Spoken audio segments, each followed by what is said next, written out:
I'm going to go over how to get some simple clouds in your scene rendering in Arnold, and then go over other volumetric effects that you can do somewhat easily.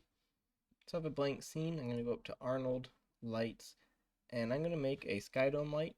You can just skip ahead to a physical sky, but I want to show you what a sky dome, physical sky is made up of. And if we go to render, our sky dome is just going to be white. If we had a cube there, we would have some very flat lighting on it. And the physical sky is just something that goes into the color attribute.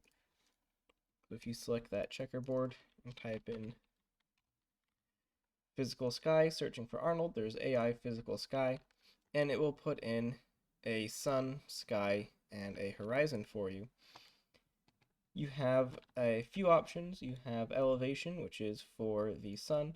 You have azimuth, which is its position in the sky. Intensity is how bright of a day it is, and you have sun size. There are a few other options here, which just gives you a little bit more control over what you have. But you can see with the physical sky, you do get slightly nicer lighting. So I have my volume set up, or my light, and I'm going to create a sphere. Does not really matter how big the sphere is right now. It's going to make a pretty big one and squish it down, and I'm going to assign a Lambert to it. And again, it doesn't actually matter what material you have assigned to it, because whatever you assign, whether it be a Lambert or an AI standard surface, it's going to be attached to the surface. There we go. So it is always going to be on the surface shader, and that means we are seeing the outside of the object. However, if we zoom in, there is an empty void on the inside, and that's because there is nothing going into the volume shader. So right now the volume does not actually exist. If you have a Lambert like me, I'm going to select my Lambert 2. If you have AI standard surface, you can delete your AI standard surface, because I just want this shading group. I'm going to call this AI Cloud Volume SG for shading group. And in the hypershade, I'm going to hit tab and type in volume, and I want the AI standard volume. And right now they're not connected, so I'm just going to click on my out color and drag it to my volume shader. You can also go through the volume material, click on the checkerboard here, and find the AI standard volume 1. If you right click and hold on your object and go to assign new material and search for Arnold, you will not have the volume option here because this only is surface shaders. So the volume shader has to be added directly to the shading group. Right now, if I do a render, it's not going to look great. It's just going to be a black sphere. There's a few things we have to do to set it up. The first one is on the actual object, and don't worry about the fact that it's green right now. Green means that there is no surface material applied to it. But in the shape node, which is the second tab in the attribute editor, I'm going to scroll all the way down, open up the Arnold tab, and underneath displacement we have volume. And I'm going to have 0.1 for step size and 1 for volume padding. And you can see now that we have this, we do have some transparency, the sun is shining through. We put this back to 0 and 0, it is completely opaque. Step size is kind of how densely the particles are, and everything that I read said that these are really good starting points for it. I do have a somewhat faceted look to it because I have a low poly sphere. If I hit 3, it will smooth out, as will the render. So it doesn't really look like a cloud right now. But if I go to the volume, which you can get to by clicking on this last tab here, which is the shading group, and you can click on this little arrow, that'll take you to the volume, or you can get there through the hypershade by clicking on the volume, and it will open up your attribute editor as well. At the top I have density, and that is how dense is this cloud. So if I bring it back up, so I'm looking at the sun, which is over here. The less dense it is, the easier it is to see the sun, and the more dense, the more it will fade away. I'm going to leave it at the default of 1. Scatter is the color, so if I wanted it to be green, I can have a green, and then weight is how intensely that green is being affected, or is being applied. Transparent will make it more or less transparent, so it'll get fuzzy at the outsides faster than the middle because there's less volume on the outside. There's a lot of other options here that I'm not going to go over, but I'm going to go over how to make it look a bit more like a cloud. And transparent is what you want to add the cloud filter to. So under weight, I'm going to click on the checkerboard, and in this menu I'm just going to type in cloud, and I have the cloud option. By default it won't look a whole lot better. There's a little bit more kind of turbulence to the cloud, and one thing I'm going to do is click on my sky dome and come down to visibility and volume and turn that up to 4 or 5, and that will increase the volumetric rendering of the scene. It'll take a bit longer, but you'll be able to see the volumetrics a lot better.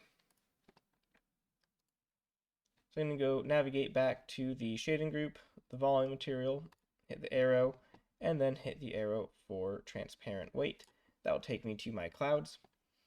And this is where I can change some attributes of how these clouds look. None of these will do a whole lot right now. The edge threshold can definitely make it look a little bit more cloud-like. But when you added the cloud effect, we also have this place 3D texture in the scene. And this is a little box right here, and if I move it around, it will move, interactively place the texture, and I can scale it up and down if I want to get a different cloud appearance. So the bigger I make it, the bigger the clouds are going to be, and likewise if I make it smaller, the more densely packed those clouds are going to be. So right now I have something that looks a bit more cloud-like. You can still go back to your sphere whenever you want and change the overall shape of it.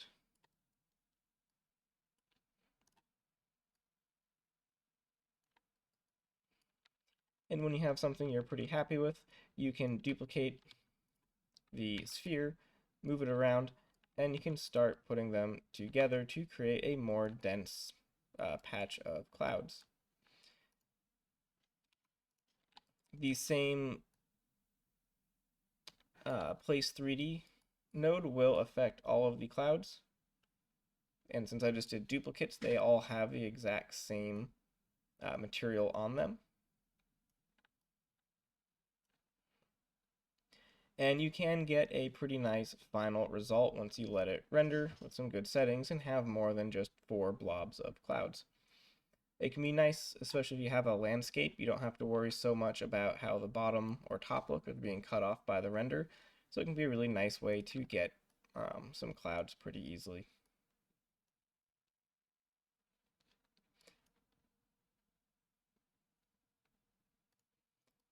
So I'm going to pause that render and just make a new scene, because you can do a lot more with volumetrics. We're definitely not going to go through all of it. It's going to bring back the physical sky, which is the sky dome with the physical sky automatically added to it. And I'm going to create just I think it's a super ellipse, which looks like a normal sphere, but it has a random option to it. So you just get some random shapes. They're not actually random, they just cycle through a few different options. I think the one I wanted was the ultra shape, which is something similar. And I'm just going to pick a cool shape. I'm going to pick this one and hit 3 to smooth it out. And I'm going to assign just a Lambert to it again. And in the hypershade, I'm going to delete the actual Lambert because I just want the volume, and create the AI standard volume. I'll connect the out color to the volume and open up the Arnold tab and the volume attributes and change to have the exact same settings I had before, which was 0.1 and 1. So I have kind of a whimsical looking blob. I'm going to go to the AI standard volume 1. You can make it as dense as you want. For what we're doing, we're not going for clouds, going more for just a cool effect. And this time I'm going to go to the displacement. And you can manually type in numbers, or you can click on the checkerboard and add a noise effect. So if I type in noise and search for Arnold, I have AI noise. And this is going to add just some random displacement to my already relatively random shape. You then have different options for octave, distortion, amplitude. If you bring it down, it'll turn more back into the original shape. And you can get some cool smoke effects or whatever you're going for effects, whatever you want to call it, relatively easily. These are all animatable, so if you right click on it, you can set a key and then set another key for where you want it to end and animate it moving about. It's relatively dark by default, and you can use any of the lights that have an Arnold tab. So if a spotlight has an Arnold tab, that means it will render properly with Arnold. And already you can see I have a little bit of a spotlight in that cloud. But I want to make more of an ambient light, an omni light that goes in every direction. And the ambient light doesn't actually have an Arnold tab, so it won't really work for what we're doing. So instead, I'm just going to make a sphere, and I'm going to scale it down to be relatively small. And then in the Arnold tab, I'm going to go to Lights and Mesh Light. And Mesh Light will just turn whatever object you have selected into a light source. So you can see now I have kind of an all-directional light on the inside of it, of my volume. I can bring the exposure up to 3 or maybe 2, change the color, and you can start getting a nice glow effect from within. If you want to change your volume light, you still have the P-Sphere 1 with a light connected to it, and you can select that group and scale it to be bigger or smaller, whatever you need. Not sure how my pivot point got so off.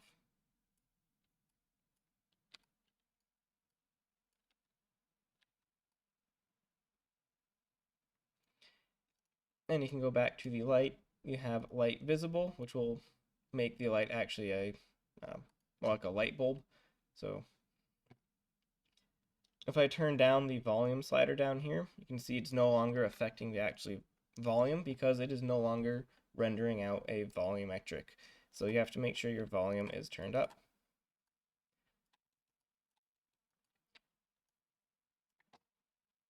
But just in a few minutes you can get a pretty cool effect that would be otherwise somewhat difficult to do without knowing about Maya's volumetrics. And it can be pretty fun. You can apply this same effect to any geometry. So if you have a model or something already created, you can add the same volumetric effect to it and turn it into a particle cloud type of thing.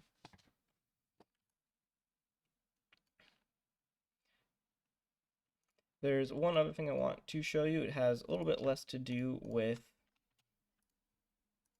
particles and clouds, but it can be a nice way to get some landscapes or animated oceans pretty easily. And it's a plugin that you have to turn on. So if you go to Windows, Settings and Preferences, and Plugin Manager, and search for Boss, there is the Boss MLL. Make sure it's loaded and auto-loaded.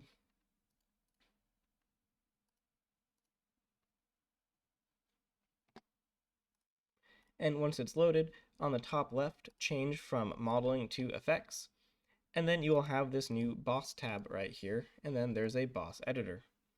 It brings up this. We're not going to do a whole lot with this, but I'm going to make a plane, scale it up, and bring the subdivisions to 100 by 100, which seems like a lot, but we are going to need a lot of geometry. And on the top left, it has Create Spectral Wave.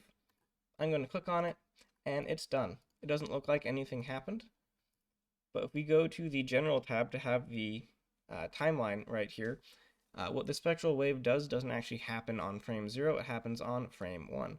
So if I change to frame 1, it's going to move this up so I can see it. We can see that it went from a flat plane to a displaced plane, and it's actually changing the geometry. It's not a texture, and it is fully animated. Let's go to frame 1. If I click on it and go over to Boss Spectral Wave, there's a lot of different things that you can play with here. I'm going to go to Wave Height and turn it up. And doing that, it will still animate the exact same way, but it can be a really nice way to have a fairly simple terrain pretty easily without having to use height maps or sculpting. If you go back to the plane, the original plane is still here, it's just hidden by default. And if I change it, say I wanted it to be 200 by 200, the spectral wave will update as well. And if I change it, say, down to 10, you can have some nice streaking, which might make it look more like sand dunes or something a little bit smoother. So you can get some pretty cool effects very, very easily with this. And you can very easily bring this into, say, Substance Designer or Painter and give it a nice texture. If I duplicate it, the duplicate will not be affected by the spectral wave anymore. It'll be frozen in on whatever frame that I duplicated it on. You can apply the spectral wave to a three-dimensional object. You don't get the exact same results, but you do get something that can be kind of fun. You only need top and bottom subdivisions. You don't need height because it will not go on the sides. I'm just going to create this, scale it up, open up the boss editor again, and create a spectral wave. And it will only affect the top and the bottom. If I select that original cube, I don't have to unhide it, but I can scale the original one, scale it down. There we go. And if I go to the spectral wave and bring up that wave height to maybe 4, it can be a nice way to get more of a three-dimensional looking wave, and then you could definitely use some volumetrics on this to make it look a bit more unique, or just keep it as it is and have a pretty fun effect.